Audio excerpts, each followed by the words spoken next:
Hello teachers, here are a few tips for working with visually impaired students. Always use the visually impaired student's first name when addressing them. This way they will know you're talking to them and not someone else.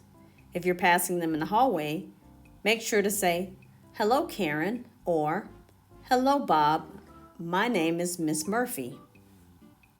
It's perfectly fine to use words like see and look. Just like their sighted peers, these words should be a part of the visually impaired student's vocabulary. Be mindful of gesturing. When you're writing on the board, always verbalize what you're writing so that the student has access to that information and can follow along. Also, make sure to use positional and directional concepts like above, under, on top, behind, in front of, etc. Use descriptive sentences like this. The ball is next to the door instead of the ball is over there. Instead of asking a student, "Can you see this?"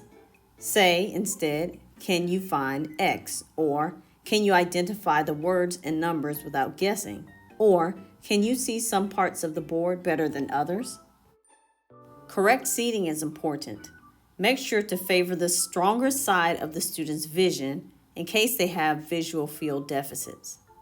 They also benefit from sitting closer to your instruction so that they can see or hear the instruction best.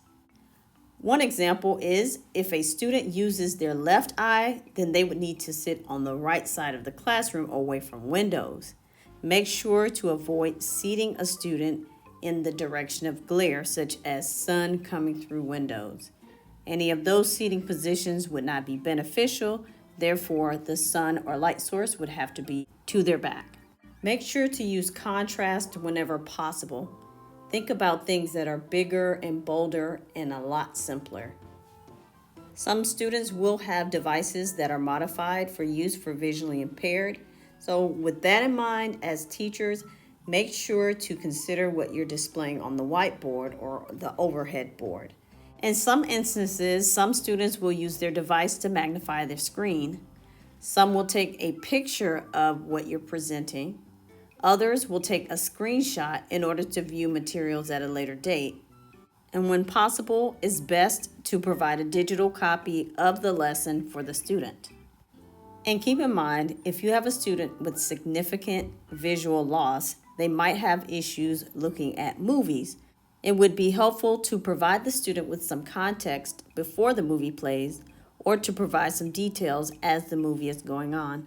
In some classes, and when available, tactile materials are helpful to drive home the point for students with significant visual loss. For example, if you're studying the cell, perhaps the vision teacher can provide a tactile version of the cell, or one can be created for the student's use.